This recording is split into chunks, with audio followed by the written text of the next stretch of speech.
Raider Nation, what's happening? It's your boy Chris from Protect the Shield Podcast. We always say once a Raider, always a Raider. And I have a former Raider quarterback, Bruce Gradkowski, in the building. So excited to have him, man. Let's get to it.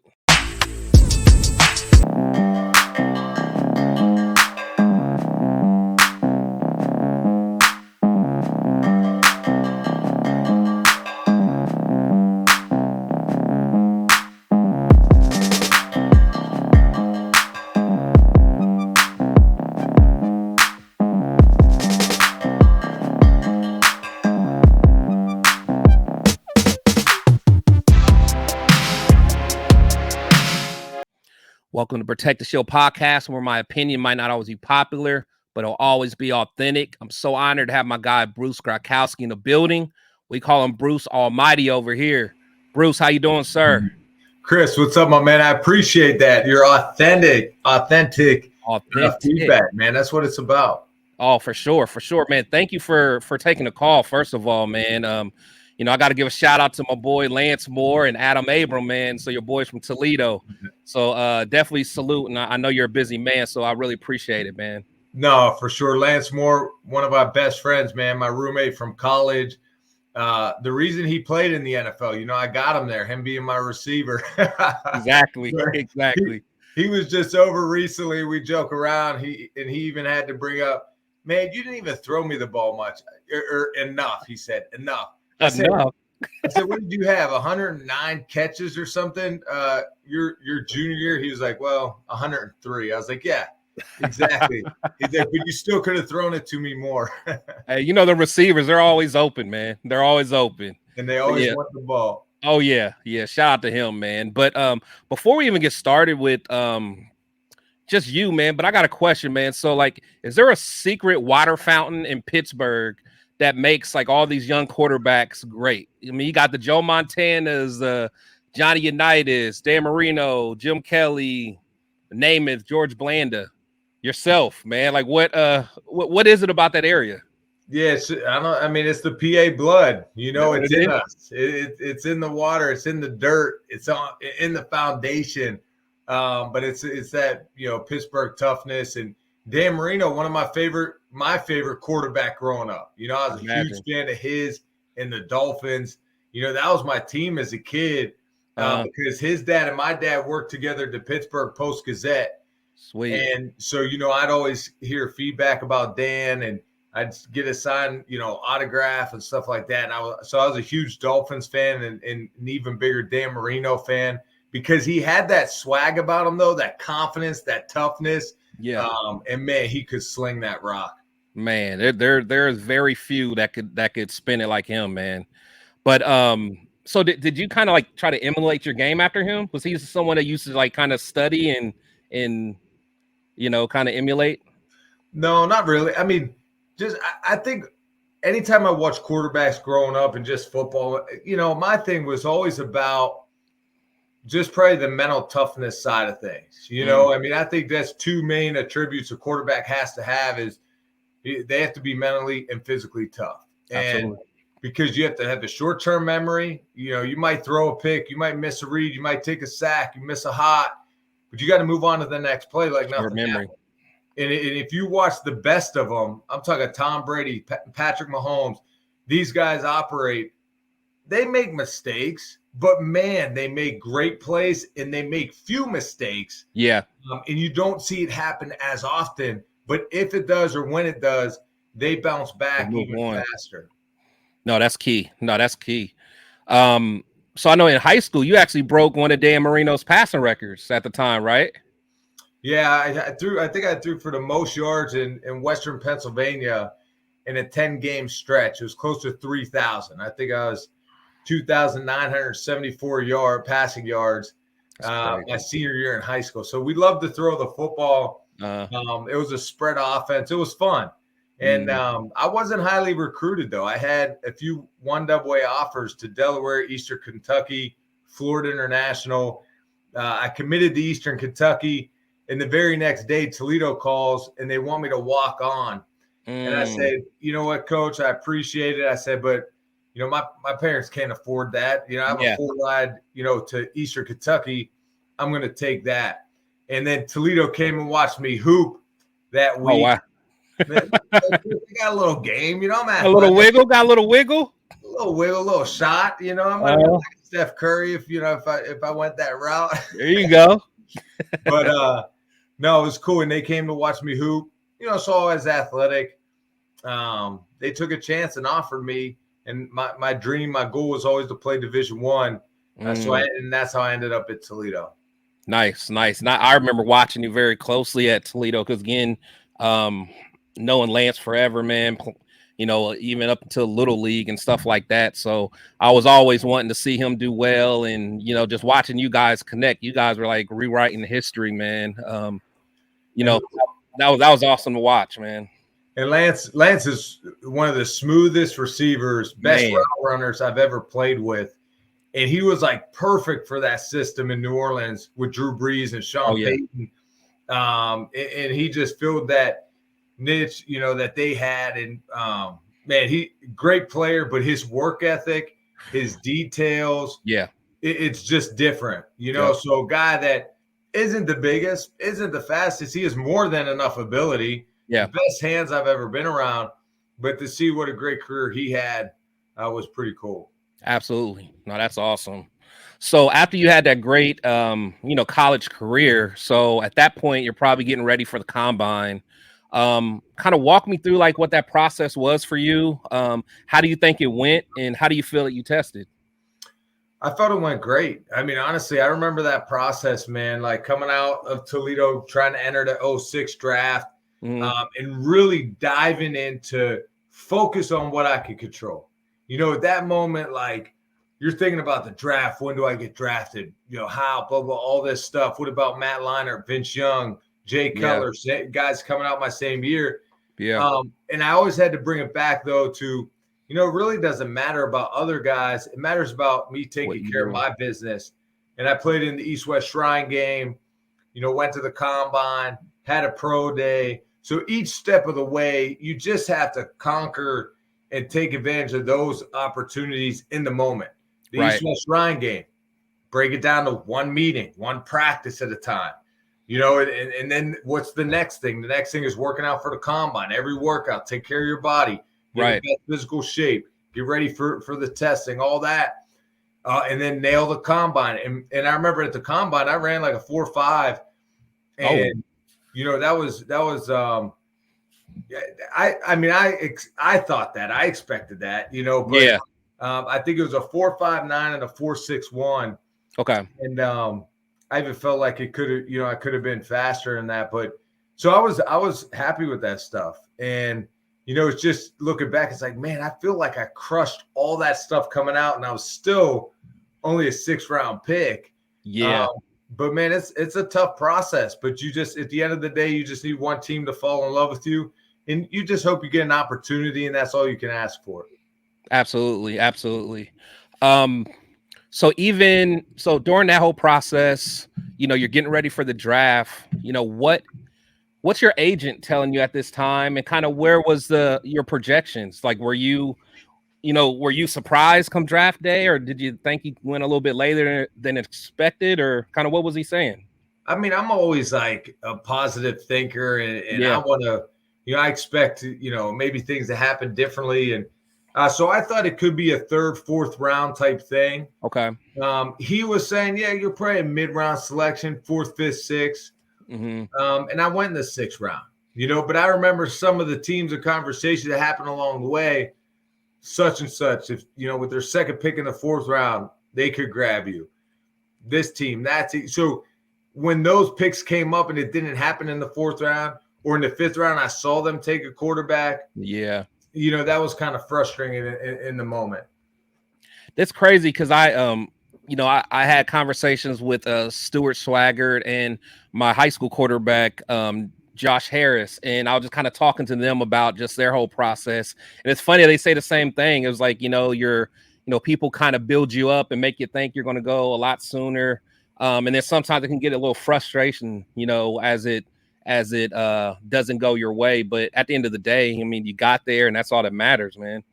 For sure. And that's why it always comes back to it doesn't matter. You just want an opportunity. Look at, we're talking about my buddy Lance Moore. Look at him. He was undrafted. I remember. And played 11 years in the NFL. So all you ask for is an opportunity, is to get into training camp. I was offensive coordinator of the Battlehawks this past season in the XFL. I'll do it again this year. And we had a bunch of guys sign contracts with the NFL. Yeah. And that's all you can ask for, is to get into the OTAs, the offseason, and have that bulk of time, the 3-4 months to really it's the longest, job interview process out there. You're going April, May, June, July, August, 5 months to try to make and have a job in September for an NFL team. Yeah. And all you want is that opportunity, though, in those 5 months to get a shot to prove yourself, whether you're drafted or undrafted. Yeah. Wow. Yeah. That's awesome. So you got drafted 6th round, Tampa Bay Buccaneers. Did you talk to them during the process? Did you know that they were interested? I talked to them a little bit. I remember Mark Dominic, he wasn't a general manager yet. Bruce Allen was, but Mark Dominic was in there. I remember talking to him a little bit on the personnel side, but didn't talk to Gruden at all. Paul Hackett was their quarterback coach. I never talked to him coming out.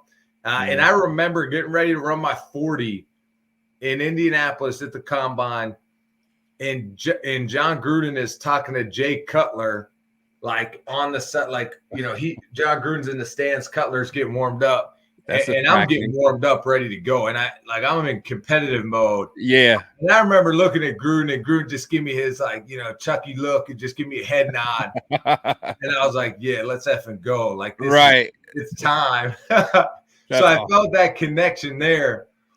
So when it did come up, man, I just, we kind of hit it off. I was more than excited when they drafted me. It was well worth the wait to go in the 6th round, to go to Tampa Bay and with John Gruden and learn good football from him. I was super thankful for. So that's okay. So that actually rolls into the next question. So I was wondering, so what's it like being a young, rookie quarterback, having to deal with a John Gruden? Because you hear so many things about how he's so tough on quarterbacks, specifically young quarterbacks. I remember hearing, I think it was an interview with Chris Sims, kind of talking about just how some of them tough conversations were if you didn't do things right. So how was it for you? I mean, he's demanding. I mean, he's got a wordy offense. Yeah, you have to learn a lot of verbiage, and as a quarterback, you have to spit that out in the huddle, and you have to be clear, precise, and you have to get the guys to buy in, and you have to call it, get the huddle broken, get the line of scrimmage. You might have an audible, you might have a can which you call 2 plays in the huddle at once. So there's a lot to it, but man, you learn great football under John Gruden, and that's what built my foundation in the NFL to help propel me to play 11 seasons. So I'm very thankful for that. And it just, it gets wordy. I always remember, I think of a play that I used to have to, it was one of the longer play calls. And this just kept me up at night, where I was like, I'm not getting in the huddle with Joey Galloway, Mike Allstott, and fumbling over my words. Veterans. So, and the play was Indy right 10, X short, fake 96 power king, naked left, X slide. And I still remember that because I ingrained it in my brain so much, just to be able to call it in the huddle, and then shoot, I'll figure out what I'm supposed to do by the time I get to the line of scrimmage. So what was that? That was probably a play action bootleg. You're right. Yep. There you go. Indy right was a formation. It was an empty. Indy right 10. 10 is tailback in to the backfield. Indy right 10. X short is a short motion. At this time, we put Michael Pittman as the X. It was a different personnel grouping. Indy right 10, X short, fake 96 power king. So we're faking power king because we had an extra blocker. Fake 96 power king, naked left. So I naked bootleg out of that. X slide, Michael Pittman slides back out. All that for probably like a 5-yard gain. Right. That's awesome. Oh, that's awesome, man. So overall, man, so how would you describe your time in Tampa Bay? Do you feel like you got a good a fair shake with everything? 'Cause I know you got a chance to play a little early, but how would you say overall your time at Tampa Bay? Well, I thought, I exploded on the scene in a sense of being prepared, knowing the offense, winning that backup quarterback job behind Chris Sims. So at that moment, like Sims, Tim Rattay, Luke McCown, awesome guys to be around, like helped me a ton in that growth process early on. They knew football, they were smart, and they were good dudes. And I remember Chris Sims gets hurt against Carolina first 2 games of the season in 2006. And boom, now all of a sudden it's my turn to start. Yeah. And I remember Gruden putting in more plays for my first game starting than we already had. And it was in the Superdome against Drew Brees and Sean Payton. Ooh. And I remember we went back and forth in one of my best games as a rookie. We ended up losing. I give Reggie Bush a hard time because he returned a punt on us for a touchdown. But other than that, I think it was a great experience. I learned a ton. At one point it got to be a lot. Yeah. Having the franchise on your shoulders, being that quarterback, a 22-year-old rookie, 23-year-old rookie trying to lead a team. So I learned a ton in that process. And so, man, I couldn't ask for much more. Of course, I wish it panned out where I was the franchise guy in Tampa my whole career. Yeah. But everything happens for a reason, and I grow through that process. And then I feel like, the next time it all came together was actually when I was with the Raiders. Nice. So I know, so in 2009, we claimed you off the waivers from the Browns. So I know you're at that point, Paul Hackett was the quarterback coach there. Do you think, was he the reason that you probably ended there for the most part? Yeah, Paul Hackett and I had a great relationship. I mean, he's a great coach. Like one guy I always look up to. He was my quarterback coach at Tampa, and then QB coach in Oakland at the time. So yeah, that was the relationship there. I don't know the conversations behind the scenes to get me out there, but they picked me up on waivers, and I was fortunate to get the opportunity to be a part of the silver and black, baby. There you go. So as a young player, quarterback just trying to make your way, you get claimed by the Raiders. Like, what were your initial feelings when you heard you're going to the Raiders, especially considering, we're a team that won 11 games in the past 3 seasons. So what was your mind state at that point? Or were you just like, man, let's just do this? I was fired up. Like, you know what, Chris, to be honest, I needed that. Yeah. Like, there wasn't many teams in the NFL that I was going to be fired up to go to because of everything I've been through. Starting 11 games as a rookie, getting cut after my second year, going to training camp with the St. Louis Rams, getting cut, going to Cleveland Browns with 4 games left in the 2008 season, getting cut after the season because of all the old new transition, head coach, general manager, all that. So now I've been cut 3 times in the past year. My confidence was down. Like, honestly, I was at a point like, man, I don't know about this football thing, man. I might have to take advantage of that Toledo business degree and do something with that. And And I remember driving home when the Cleveland Browns cut me. I had my car packed. This was like February. I'm like, you know what? I'm getting to Cleveland early. I'm going to work out. I'm making this team. Man, I'm going to stay healthy. And I remember getting there, getting a workout in, trying to meet with the new GM and head coach. And then they call me up to the office, and that's when they released me. So now my car's packed. I'm planning to move to Cleveland.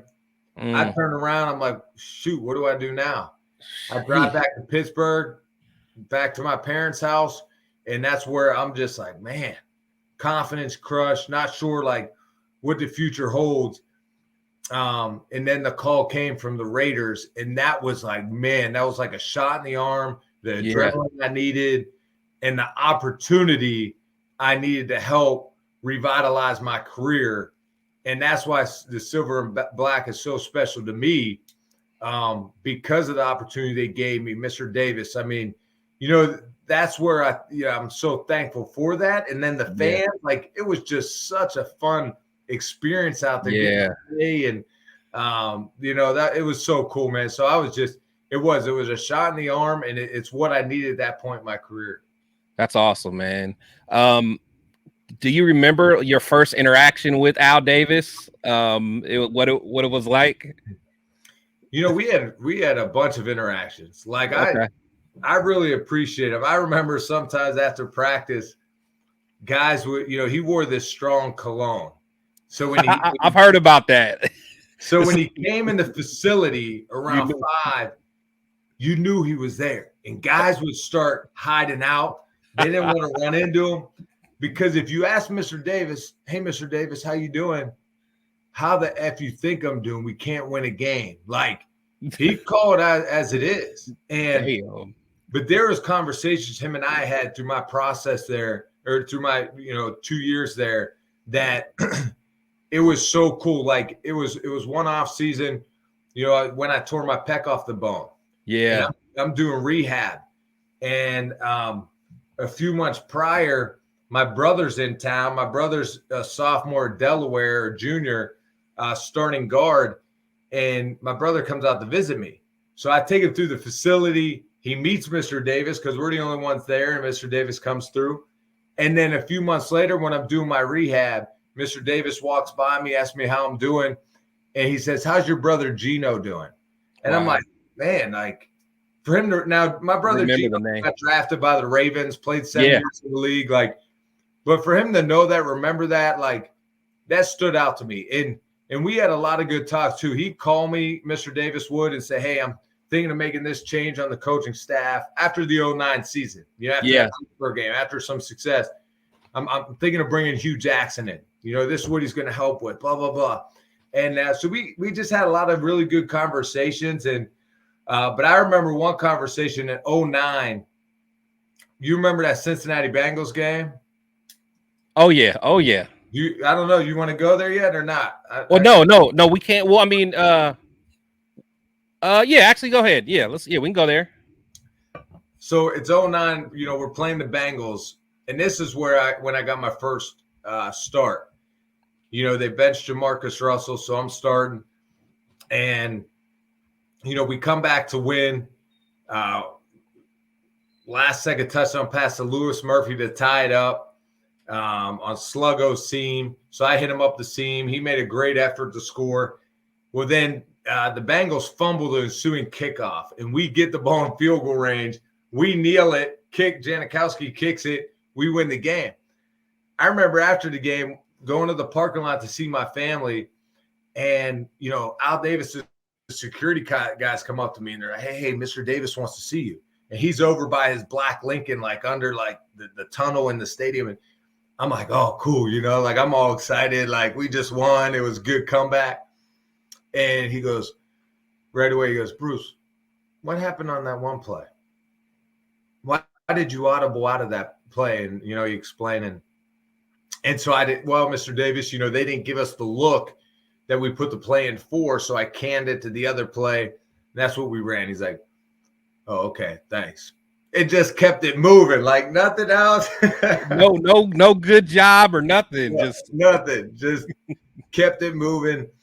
I was like, cool, good talk. See you out there. But I always appreciate some of those conversations.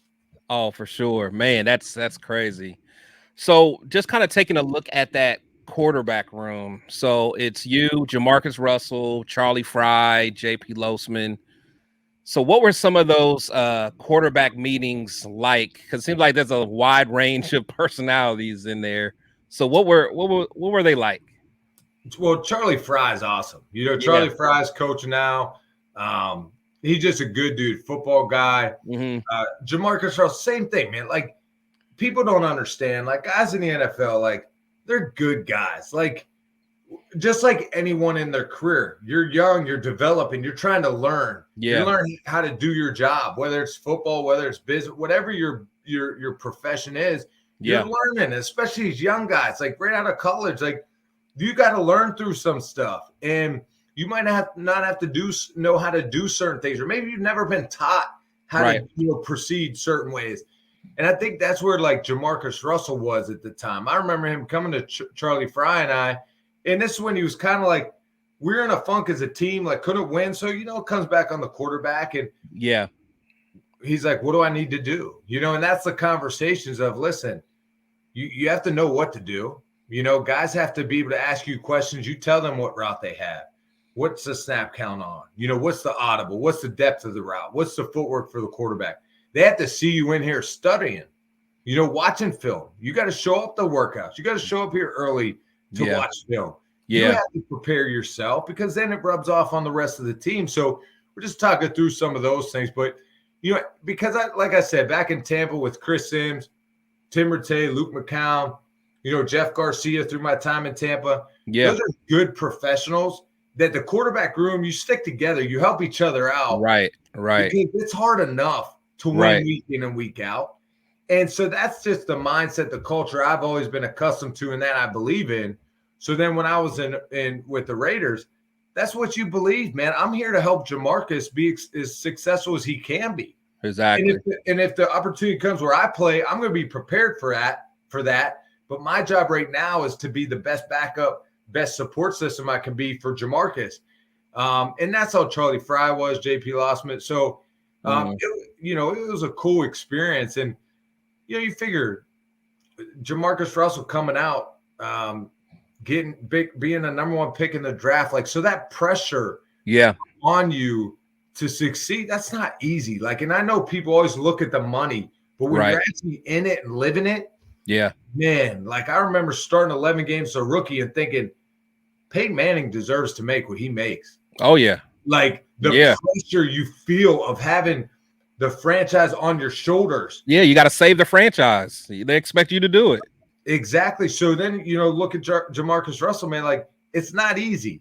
And people think, oh, well, he got $30 million guaranteed, or his contract was $60 million. Like, that's not what Jamarcus is thinking about, though. Like, he's thinking about that relationship with the players, the coaches, the fans. Like, there's a lot of pressure and stress on his shoulders because he's the number one overall pick. He's supposed to save the franchise. Yeah. So there's a lot of pressure coming into that. That makes sense. So, so with you've always been known for like your toughness, strong work ethic, that gritty Pittsburgh competitiveness. But like, did it ever annoy you seeing like other players just not putting in the same work that you did? That had to be frustrating. Oh, for sure. Especially when they're making millions more than you. Right.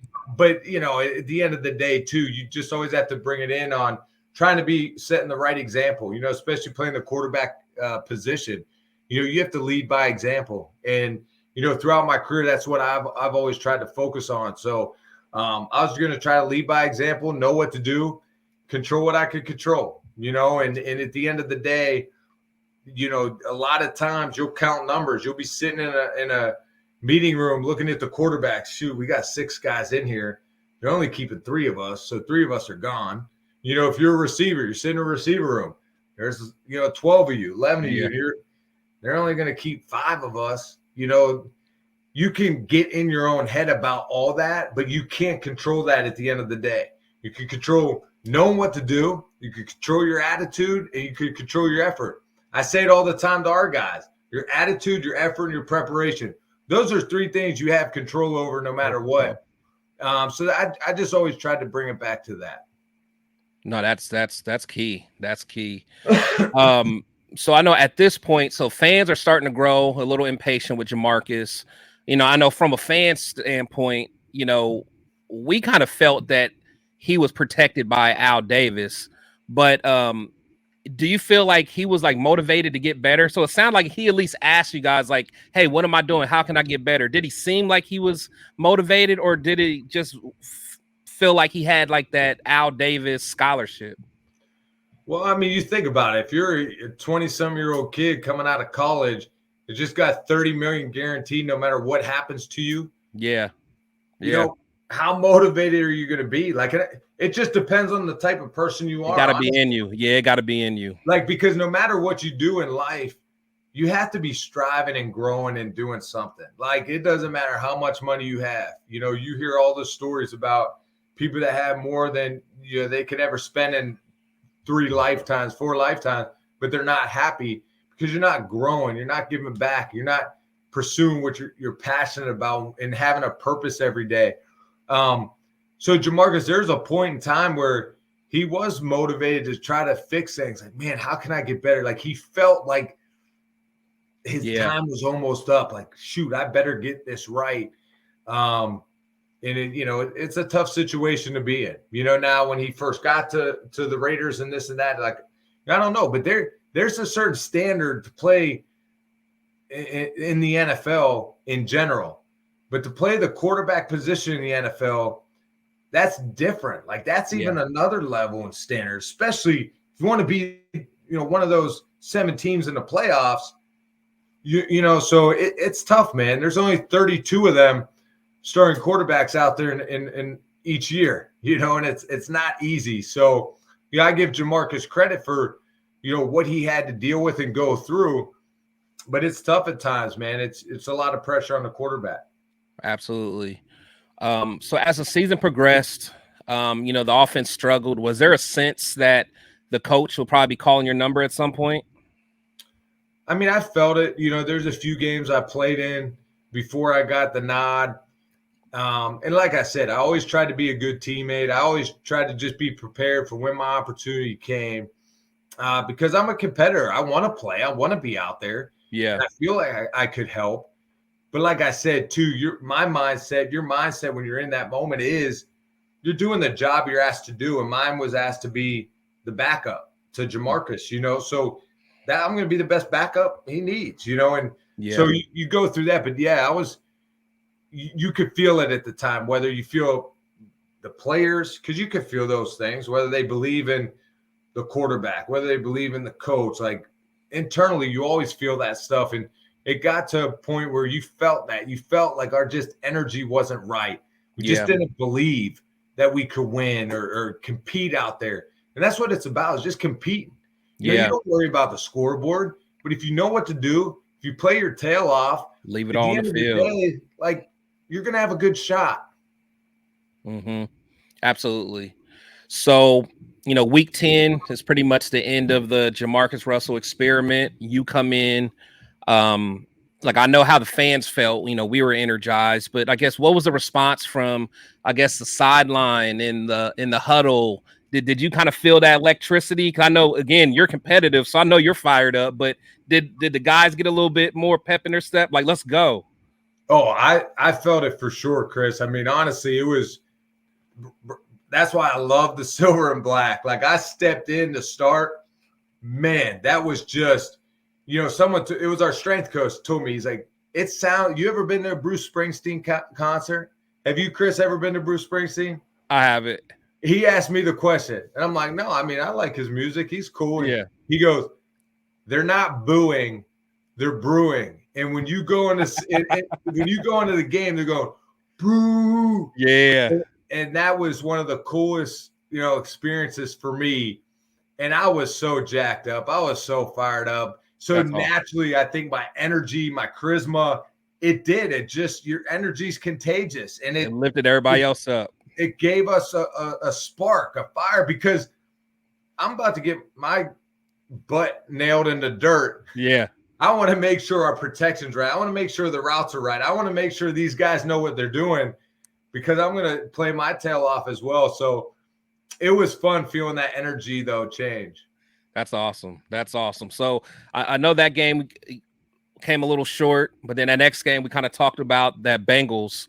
You had an impressive comeback win, 20-17.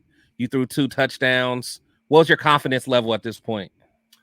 Yeah, that was pretty cool. And that brings it back to the stuff I went through, right? With Tampa starting 11 games, getting released after my second year, getting released, 3 times in that season with the Bucs, the Rams, and the Browns, and getting this opportunity with the Raiders.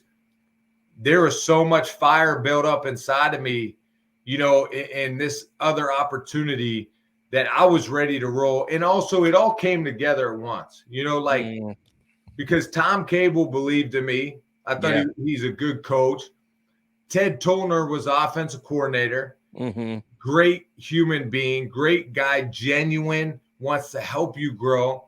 Paul Hackett, another unbelievable human being. Yeah. And I had those 3 guys like believe in me, that I felt like, and then the offense was similar to Tampa a little bit. So everything just came together. I knew the footwork and timing to routes now. I understood the concepts in my reads and progressions. And then I had the energy and confidence in myself now to compete and play. And that's where I felt like, man, this is sweet. Let's roll. Let's roll. Let's roll. And then, so the most memorable game, man, that you had with us, we call it your homecoming game against the Steelers, man. What was going through your mind leading up to that game, knowing that your friends and family probably rolled deep there? What was going through your mind there? I know you were just crazy jacked for that one. I was. And, you know, my family has always done a great job of taking care of my teammates if we come into Pittsburgh to play. You know, whether I'd take a group of us, like maybe the O-line, over to my parents' house, they cook up a big pasta dinner. They'd have everything laid out. And but then this time they brought it to the hotel for the whole team. And that was pretty cool, because we got into Pittsburgh on a Friday. We get there to see family and friends, and then they have all the food and the spread laid out for our team. It was pretty special. And of course, in my mind, I'm like, man, how sweet would this be to win? You know, the Steelers, I didn't say, but that year I was with Cleveland, my start with the Browns was against the Steelers, last game of the year when they went to win the Super Bowl. And I had the worst quarterback record of all time, worst quarterback rating of all time after that game. So now I'm playing the Steelers for the third time, and not very good showings the two other previous times. You're like, hey, we're rocking this game. So, you know, so I'm like, yeah, it'd be nice. That'd be nice. Oh, man. So, you know, that game was just amazing, you know, as you know, everyone knows. But, you know, such an intense back and forth with you and Ben.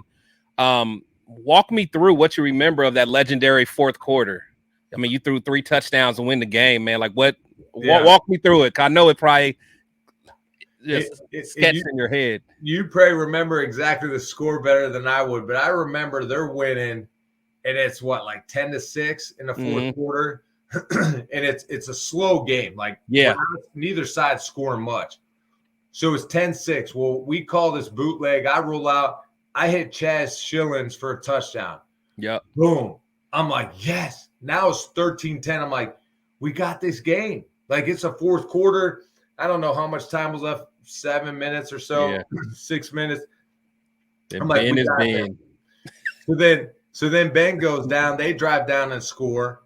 And I'm like, oh, man, he would. So now it's 17-13. So then we get the ball back, 2 plays, you know, whatever. We're 3rd and 1. And I remember us dialing up a play action pass to Louis Murphy. And I remember helping with this play during the week, because I said, listen, Zach Miller was our stud tight end.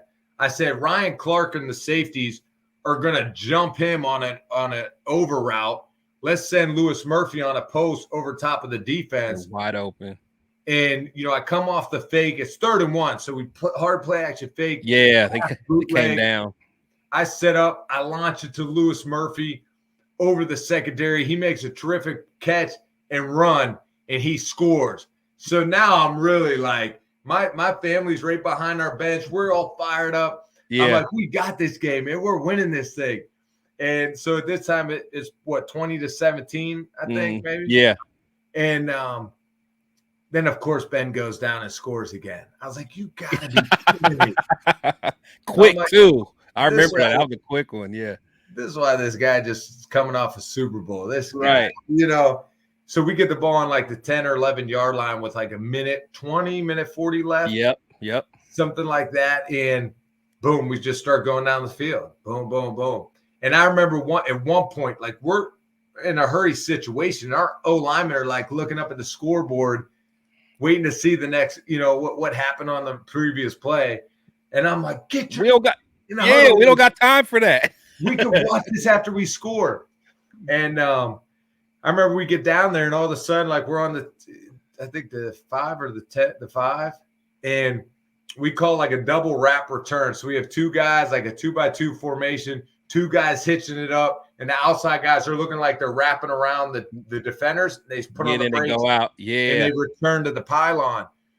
Well, Dick LeBeau, I love Coach LeBeau. Like, I was with him in Pittsburgh. Awesome defense coordinator, even better person. This guy's awesome. And I didn't know him that well at the time. So, of course, he double corner blitz. So I hitch up in the pocket, boom, hit Lewis Murphy in the corner of the end zone with like 9 seconds remaining or something. So that was just, man, it was such a blessing because it's just everything like I've been through my career so far up to that point. I'm like, yes, I needed that for myself to prove to myself I belong, that I could play. And so that game was that. And that's why, it just holds a special place in my heart just because of, everything you've been through, all the hard work and through the NFL. But no, you're thinking through growing up, working out, playing since I was a high school, only having one Division I scholarship to Toledo, the setbacks I went through Toledo just to earn the starting quarterback job, 6th-round draft pick, all this being cut 3 times. Now get my opportunity here. It's just you get a flood of emotions, and it was pretty special to win that game in Pittsburgh in front of my hometown.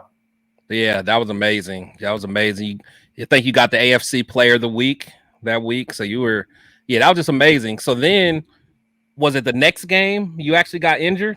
Yeah, that's crazy. So now, what's your mind at this point? Because you're probably like, we're rolling. This is. I got the keys. We're about to get it. And that was it, man. I told you, like everything was coming together. Like I just understood. I had the feel of the game. I had the feel of what the tempo of my drop should be, the timing, the footwork, the route combinations, the concept. I had the coaching staff that believed in me, like the team. We were all vibing together, and we're playing Washington, and we're playing them at home. And I take a sack in the first quarter. I get hit on my left knee, and I feel a pop, but I'm like, oh man, what was that? But I could get up, I could walk.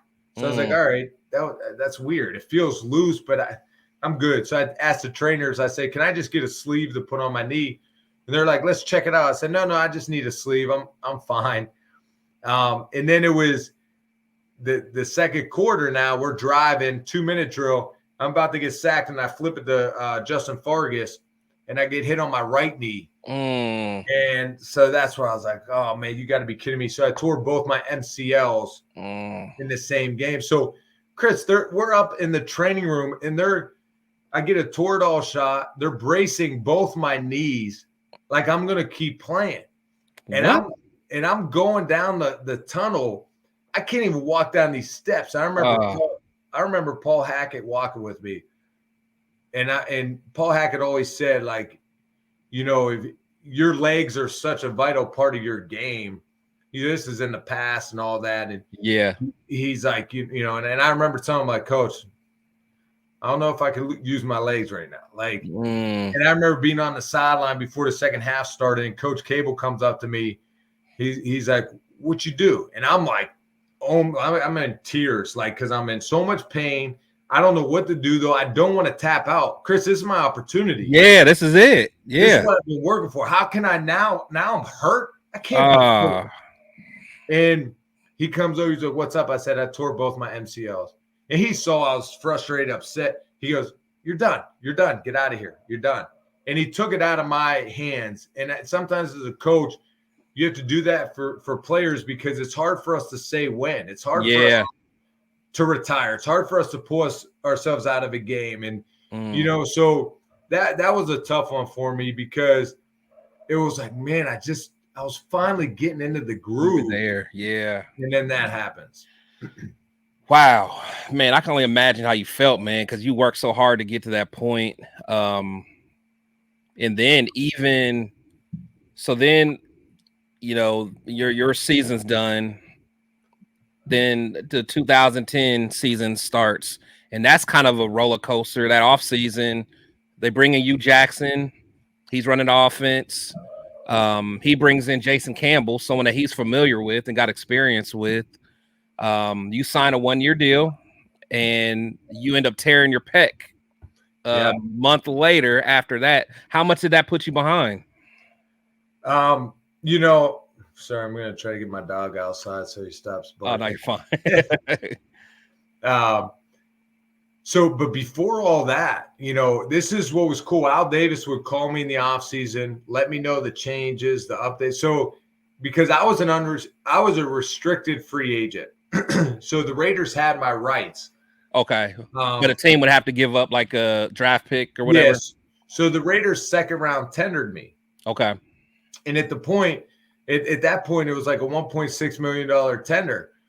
And I was fired up. I mean, this is awesome. The most money I've ever made. Like, and, but in that off season, I remember thinking to myself, I got to get back to working out hard. I can't get hurt again if I get this opportunity, because I felt like though we had some momentum. I felt like we had something to believe in right now. Yeah. And we were heading down the right path. And I'm playing at Jerry Rice's golf outing one day in April during our off-season program. So I get my workout in early at the facility, and I'm getting our normal workout in, and I'm feeling strong at this point. Like my knees are healed up. I'm in shape. I'm in great shape.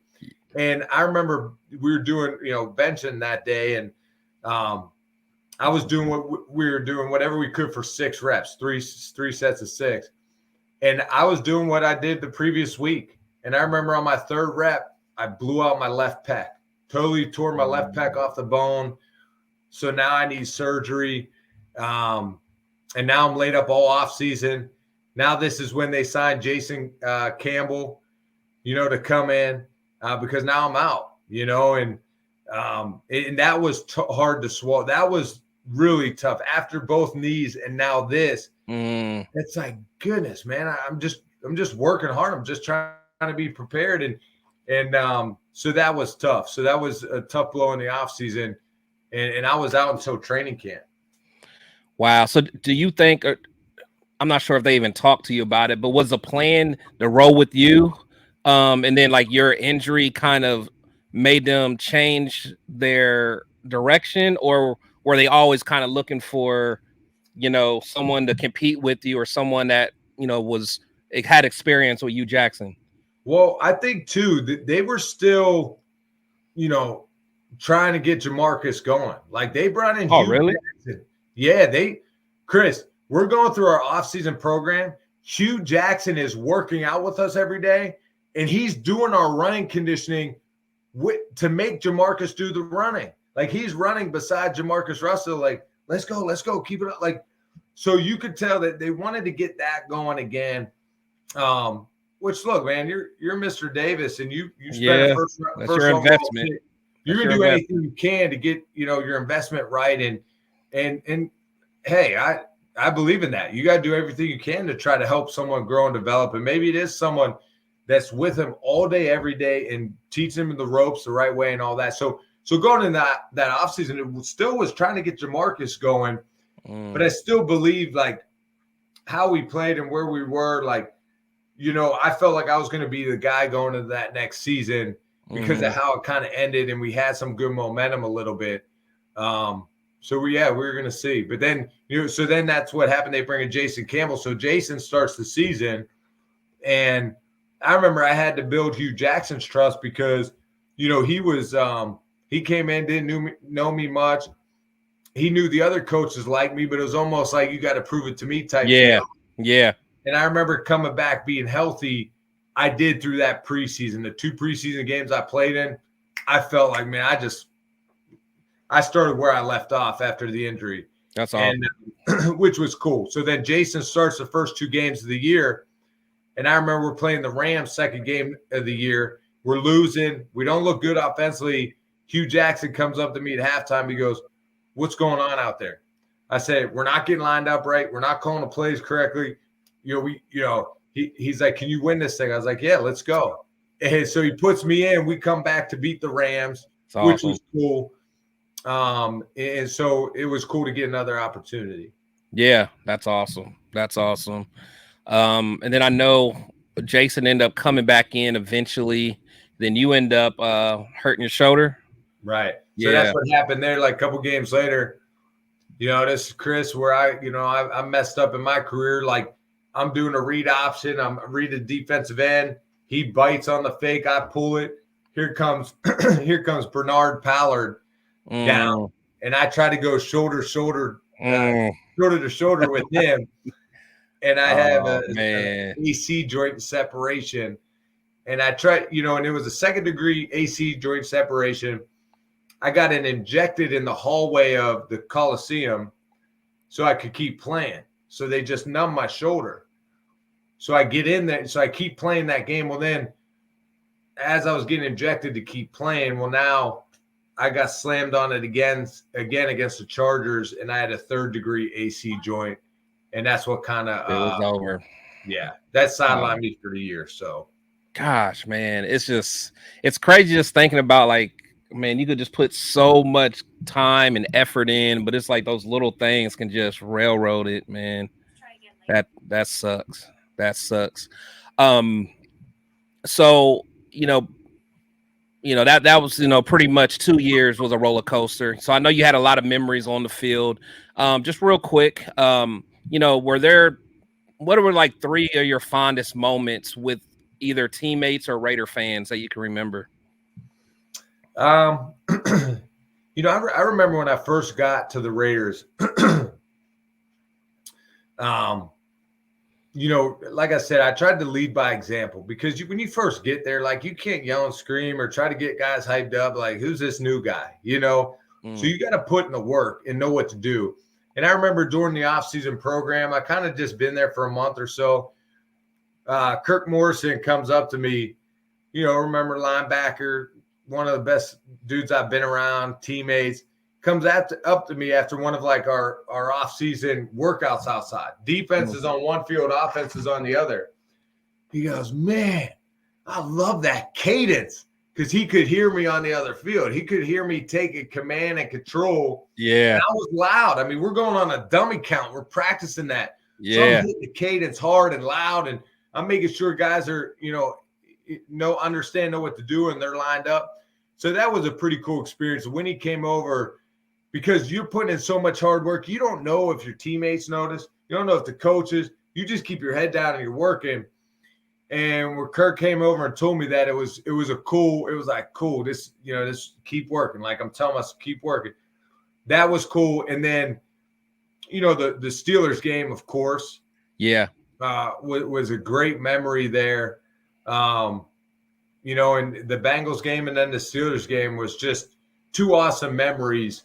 And just because, like, as a competitor, as a player, like, as a businessman, you start a business and you make it successful, like, you've proven to yourself that you could do it. So, like, when you have those moments, it's not proving it to the fans or to your agent or to the owner. Like, yeah, that helps because those are your bosses. That's your boss, the owner, the coach. But you're proving it to yourself that you could do it. All the hard work you've put in is paying off. And that's why it was pretty special, those moments. Yeah, that's awesome. That's awesome. Just a quick pivot and then we'll wrap it up. But so I know you were doing some coaching, and then for a while you were doing some work for PFF.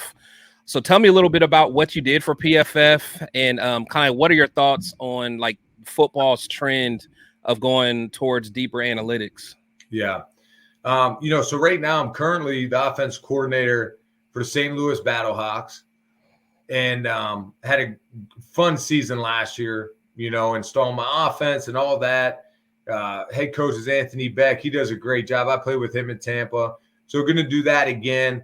I helped Toledo in the fall, last season, this season. And then before all that, though, I was a high school football coach, but I was overseeing quarterback grading for Pro Football Focus. And what happened, how this got, started was about 5 years ago, Sean McVay brings me out to interview me for their assistant quarterback job. And it was between me and Zach Robinson. And Zach Robinson's a buddy of mine. We played in Cincy together. And at the time, Zach was overseeing the quarterback grading for PFF. And so when McVay chose Zach for his assistant QB, then Zach introduced me to the guys at PFF, Chris Collinsworth, Neil Hornsby. And that's how, that all unfolded there. And that was a great experience because my job was I had to watch every NFL pass from Sunday night and have it done by Monday by 11. Or all players, all quarterbacks, every game that happened on Sunday. So, and I was great so Thursday night game I had to get through, Sunday night game, Monday night game, all the games Sunday day. Like, so any game, any pass that happened, I had to grade it. And so for 3 or 4 years, so it was a great experience in the sense of seeing concepts, seeing quarterbacks. Yeah. And, because I would get the film upload on my computer about 6:30 or 7:30 Sunday nights. And while I would have the Sunday night football game on, I would just start getting through all the passes that happened that day. So it gave me a good look of how quarterbacks were playing and this and that. And I have a good feel of when you see a few plays in a game, you can tell how guys playing but feeling. So that was a cool experience. So that helped me a ton with what I'm doing now. Wow. So doing that, did that give you a new appreciation for some quarterbacks who you may not have appreciated before? Yeah, for sure. I mean, I'm trying to think of an example, but you appreciate some offenses. Mm-hmm. I remember just watching Frank Wright when he was with the Colts and thinking, man, I love their wide receiver screen game. They do such a good job. Man, the way they utilize this running back out of the backfield. And, Sean McVay, some of his, plays and concepts, and Zach Taylor and Cincy and, Green Bay, Matt LaFleur. Like, I love watching those guys. Kyle Shanahan, his shifts, his motions, how he gets guys in different spots and areas, how he utilizes his weapons. Like, so it's really cool to see how offenses are kind of put together, but also how they strategically attack a defense was pretty cool to see. Awesome. So I guess my last real question for you, and then we'll kind of talk about just what you're up to now. But so from your expertise to just evaluating quarterbacks, Jimmy G, he's our guy now here in Vegas. From what you've seen of him, do you think he's better suited for Josh McDaniels' offense or Kyle Shanahan's offense? Well, I mean, he did some great things for Kyle Shanahan and the Niners. And the thing I love about Jimmy G, though, he just the teammates love him. He's just a dude in the locker room that gets along with everyone. Like, you're going to go to battle with this guy, and you're going to believe in him as a leader and the guy under center. Like, that's what I believe in. I think that goes a long way playing the quarterback position. It's not just about your talent, your arm strength, the velocity, all that. You have to have the intangibles, and that's what Jimmy G does have. He has the swag, he has the work ethic, he has the camaraderie with the guys in the locker room. Mm-hmm. That goes a long way, and I think that's going to go a long way in the Raiders organization with his teammates. And then, look, he was with Josh McDaniels, so he's going to know that offense. And he's probably going to bring some things that he liked and appreciated in San Fran with that's what I was thinking too. And that's what I was hoping. Like, I think that would be like a dream come true to have like a mesh of those two offensive schemes. I mean, I know they're a little different, but man, that would be, I mean, those are two great play callers. Yeah, no, for sure. Josh McDaniels does a great job. And now he has his quarterback. And that's one, like, it's nothing against Derek Carr, but like, when you don't know his system, Josh McDaniels' system is different. It's different than John Gruden. So there was a learning curve there as well. And but I think Jimmy G is going to be great for the Raiders. I hope he stays healthy. We just got done talking about my injuries and stuff. And man, some things you do everything you can off the field trying to not get injured. And it's unfortunate sometimes. So with Jimmy G passing this physical, being ready for training camp, I'm fired up for the Raiders and Jimmy G, man, because I want to see him do a good job for Raider Nation. I think he will. Yeah, well, I hope you're right, man. I'm definitely rooting for him. It's well, like you said, that's Josh's guy, so we'll be able to see what happens. Even though I want the whole Josh Jacobs thing to kind of work out, however that's going to play out, because that's that's a little stressful. So actually, I know you're not a running back, but I guess what's your thoughts on just that devaluation of the running back position? It's tough, man. Like, it is. The league continues to grow. The NFL is making more and more money. Every position is making more and more money except the running back position. Yeah. And they're going to have to figure something out. They're going to have to come together, unite, and make a stand for one another to get this thing in the direction it's needed. I always root for the players, man. Like, me too. And now the running backs, their job's not easy. Now, even though there's a lot of running backs out there and you could get guys that are younger, cheaper, but man, it's just you want to see the guys get what they deserve and that they've worked for. And especially as the NFL grows, every position should be growing and getting paid more because owners are making more as well. Making more, exactly. Well, I really appreciate you, taking the time to talk to me. What are you up to now? Kind of, where can people find you? What are all you doing? Yeah, I mean, follow me on Twitter, Gradkowski5, Instagram, Grad05. I'll have a podcast every week during the season, have some good guests on. I'm going to spend some time at the Colts training camp coming up with NFL radio. So I do some shows for NFL radio. I hope Toledo in the fall a little bit. I always just enjoy staying around the game, continue to learn and grow. And I have a passion for leadership. So I have a podcast that just tries to give great information to help guys get, info on football, but also leadership perspective. I started 3 businesses as I was playing and finished. And, there's so much consistency between football and business and life. And that helped me since I was 8 years old playing this game that I love. And, I just try to give back to young kids I train around town and stuff that I was in their position at once.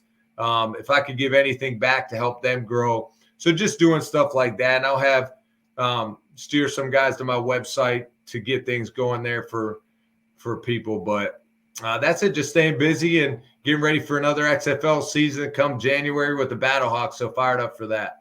Awesome. Well, thank you so much, man. So again, I appreciate you, man. And, I'll definitely make sure I'll be tuning in to your show, man, and checking you out, man. I have so much respect for you. Yeah, thanks, Chris. Thanks for having me on, brother. All right, no problem. You take care, man.